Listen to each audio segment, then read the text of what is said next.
Guys, Fantasy Game Stash here, and welcome to the new podcast video. Of course, my face is not in the background, but I still enjoy this view.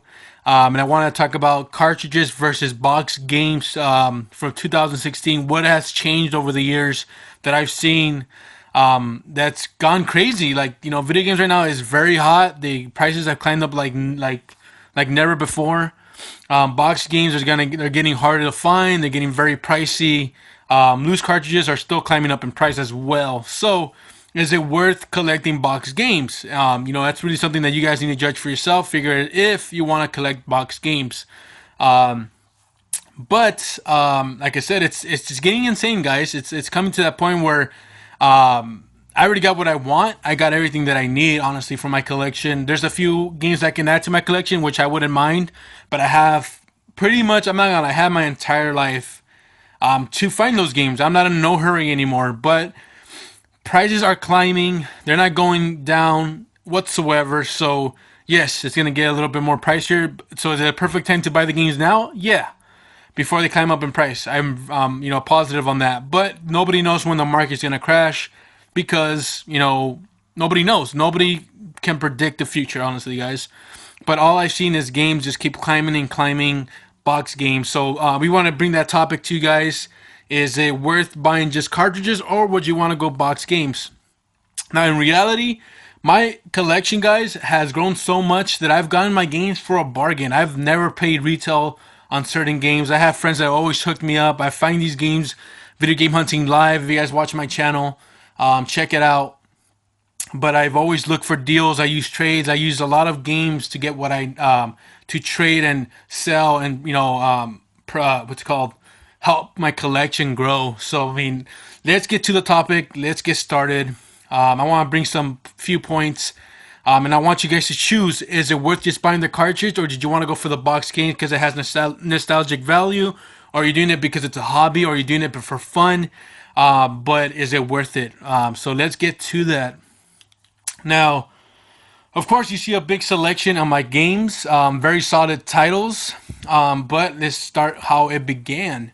Now, one of these games, there's a lot of these that were just very like two, not even a year or two ago. These games were not worth that much. Metal Storm is a very nice game, very awesome platformer that you play as a robot. But this game, when I remember about a year or two, this game used to be like a $30-$40 game. Just recently, this game is already hitting $100 to $120. Now, I noticed something pretty crazy. When it comes to rare games, I'm going to show you guys an example.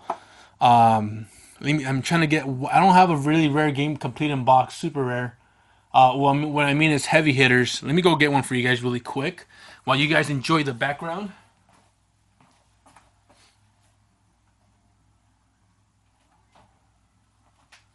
Here you guys go. It's let's say Snow Brothers.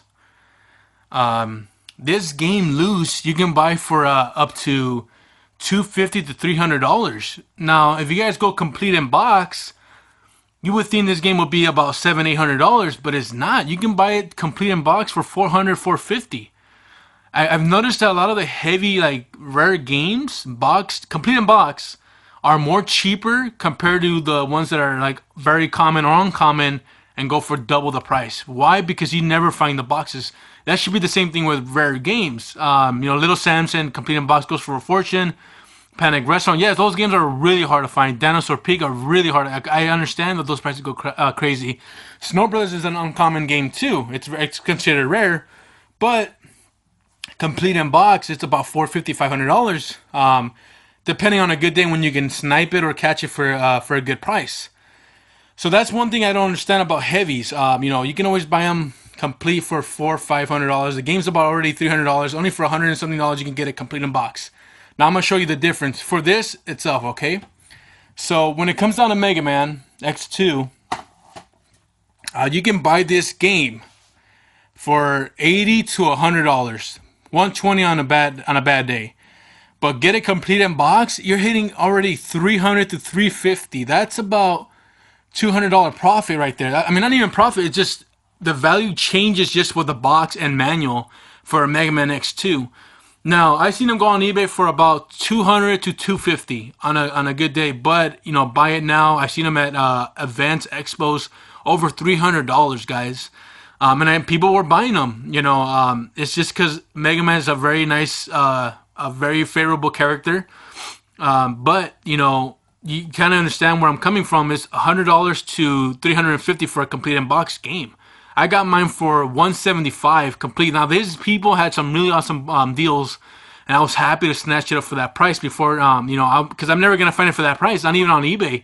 You have to be really sniping Mega Man X2s every day until you get one for really cheap. I got my mint in box, complete. So now, do I think it's worth it? That's what I want you guys to think about. Is it worth collecting box games? I honestly, there was only certain boxes that I wanted for my collection, because I love those games. It's crazy. So another great example is Stunt Racer. Now this is a Blockbuster exclusive. This game, not even about a year ago, I want to say a year ago. This game was a $25 game, $25 to $30 game, but it's a Blockbuster exclusive. It's not gonna be easy to find. I'm not gonna lie to you guys because it was only towards Blockbuster. But finding the box and manual, this game is okay. So it used to be $25, $30 game. Now it's $100 game. Now I know for a fact this is gonna be one of those games. It's gonna be like Sculptor Cut. It used to be like $100, and it's gonna rise up to like 200, 350. This can be this. That's why I caught it now because I don't want to pay that price. So I got it for what it's going for right now. I got it for $100, in mint condition. Now finding the box and manual for this raises up the price on this game. It's a 500 to $600 complete in box Stunt Racer, which is crazy. It's nuts. Same thing with Sculptor Cut. Just the manual itself can go for $200 for this game.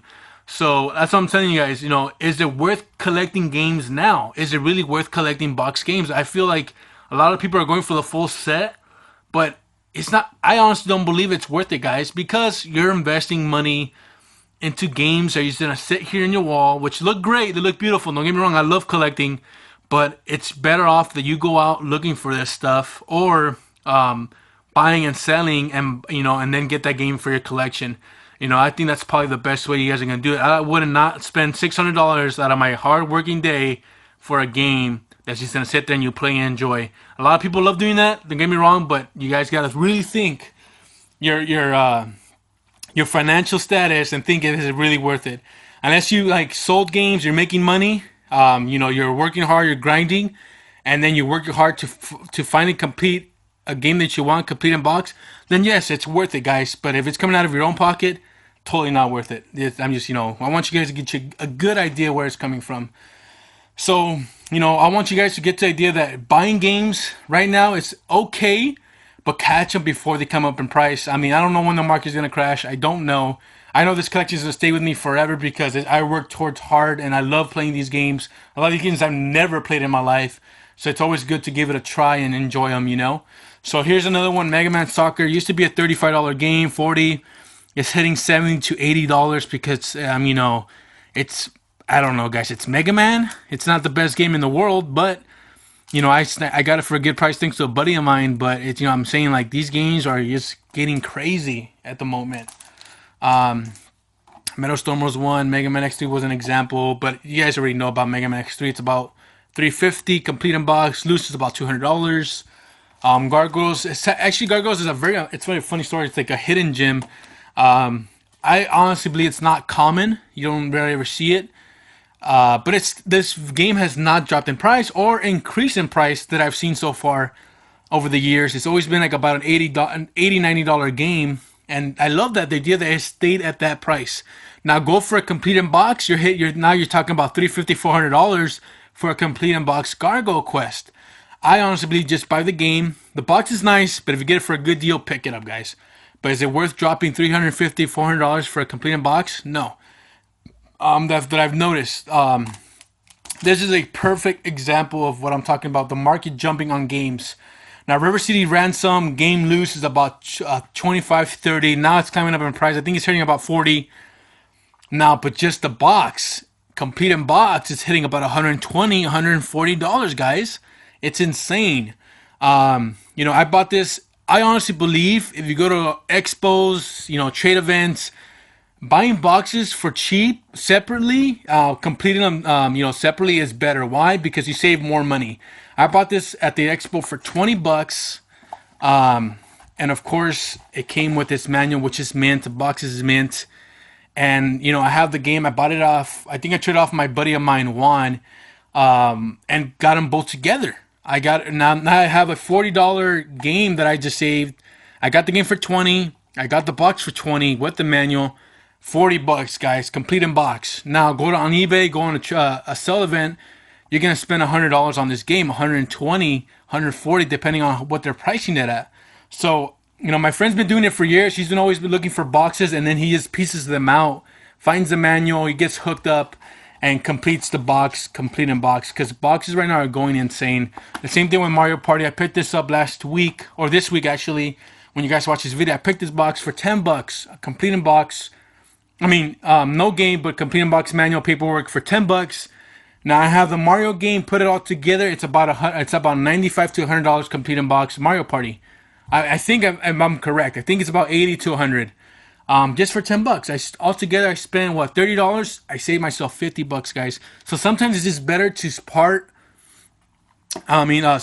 and just part them together and just finish it all together instead of buying it all together or trading for it, depending on the person. But I want to get to that point, guys. Not get to that point, but I wanted you guys to get knowledgeable on games and boxed. Is it worth buying now? I was very lucky to find this Earthbound for the price that I got it for. But if you guys are gonna go for a complete unboxed online or wherever you're gonna buy it, you're gonna spend from $700 to $1,000 depending on condition. Just the card itself has dropped in price. This game was crazy. Not about a year ago and a half. This game was about $250. You couldn't get it for any less, and it was a very common game. But the market raised it at that price. Now that game has dropped in price because they're all over the place. But finding the box and manual is very hard to find. Why? I have no freaking clue. I didn't know it existed in a big box until my friends told me years ago. Because I never played Earthbound. I never grew up on it. We heard about it when we were kids. But just the box itself makes a difference on value for games. Right now you can buy this game for 130 to 140 loose. But getting it complete, it's insane. So, anyways, guys, just want to talk to you guys about box games versus loose games. Is it worth buying? What do you guys think? Leave the comments down below. How is your collection looking? Because if you have box games, guys, right now you're sitting on a gold mine. Because the market's just so high right now. But if you're loose games, if you guys check out my background, it's just loose games. I only have these box games that I have there, but that's everything, guys. Because it's just the prices are insane. You have to learn how to snatch them up when you can, and collect them or trade them. I honestly don't, like I said, I don't collect box games, but on certain games I love to collect this. So I'm gonna trade away to a buddy of mine. Mario Party, like I said, I don't have much for boxes, so I might just trade that away and stuff like that. So anyways, guys, thanks for watching. Hope you guys enjoyed this small podcast on collecting boxes and cartridge games and how retro video game has changed over the years big time, dramatically. And what do you guys think? Is it going to keep going, climbing up in price, or is it going to keep climbing down in price? Leave the comments down below. I want to hear you guys' stories. Thanks for watching. We'll see you guys next time on the Video Game Hunting Live or next podcast, and of course the giveaway. And thanks again, guys.